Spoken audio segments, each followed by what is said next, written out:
चिंतामणीचं हे पहिलं दर्शन TV9 मराठीच्या स्क्रीनवर आपण पाहत आहे।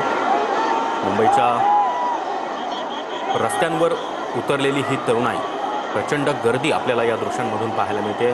पाऊस देखील बरसतोय, मात्र तरी देखील तरुणाई ओसंडून वाहताना या ठिकाणी पाहायला मिळते।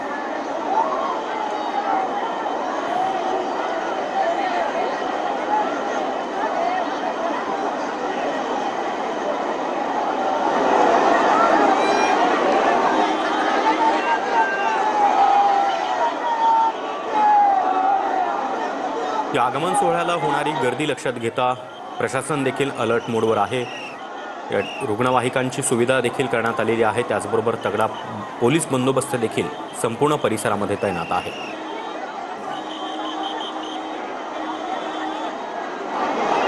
दरवर्षी चिंचपोकळीच्या चिंतामणीचा आगमन सोहळ्याला अशाच प्रकारे अलोट गर्दी मुंबईच्या रस्त्यांवर आपल्याला पाहायला मिळत असते।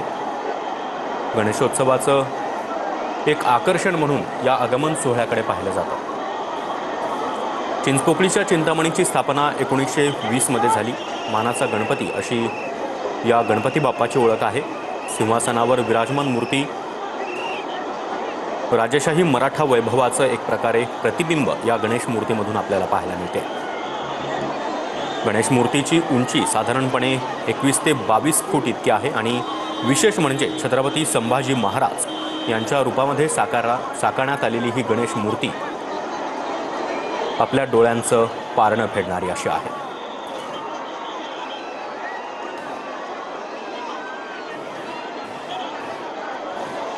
काल देखील मोठ्या प्रमाणामध्ये मुंबईत पाऊस बरसत होता। आज पहाटेपासूनच पुन्हा एकदा मुंबई शहर आणि उपनगरामध्ये पावसाला सुरुवात झालेली आहे। रिमझिम पाऊस बरसतोय, तरी देखील आपल्या लाडक्या बाप्पाच्या आगमनासाठी तरुणाई रस्त्यावर ओसंडून वाहताना आपल्याला पाहायला मिळते।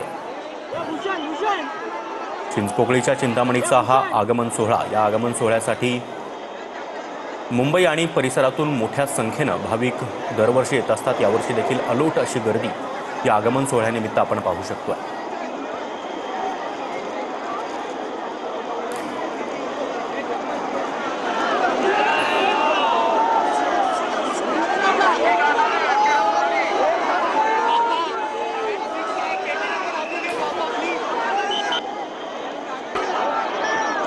तर दरवर्षीप्रमाणे यंदा देखील स्वागतासाठी कलेश्वरनाथ, श्री गणेशनाथ, त्याचबरोबर वारलेश्वर ढोल ताशा पथकं यांनी मानवंदना दिलेली आहे आणि त्यानंतर वर्कशॉपमधून ही गणेश मूर्ती आता मंडपाकडे जाताना आपण पाहू शकतो।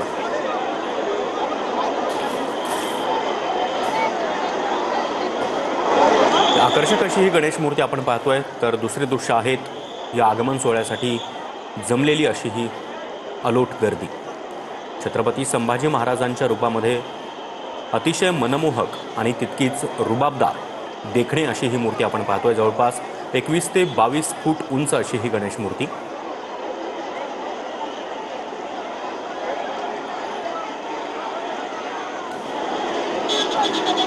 आगमन सोहळ्यामध्ये होणाऱ्या गर्दीवर नियंत्रण ठेवण्यासाठी 11 टॉवरची व्यवस्था करण्यात आली आहे। त्याचबरोबर 5 मेडिकल कॅम्प देखील उभारण्यात आलेले आहेत। यामध्ये 2 डॉक्टर्स, 4 नर्स या प्रत्येक कॅम्पमध्ये असतील।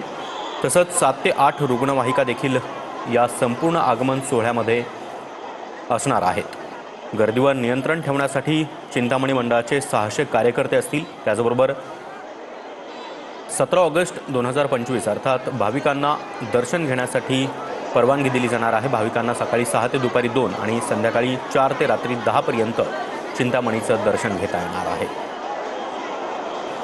चिंतामणी मंडळ हे मुंबईतील सर्वात जुन्या गणेशोत्सव मंडळांपैकी एक मानलं जातं।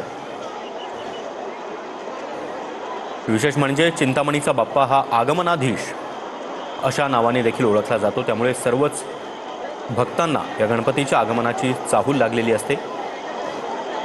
यावर्षीचा चिंचपोकळीचा चिंतामणी हा छत्रपती संभाजी महाराजांच्या रूपामध्ये साकारण्यात आला आहे।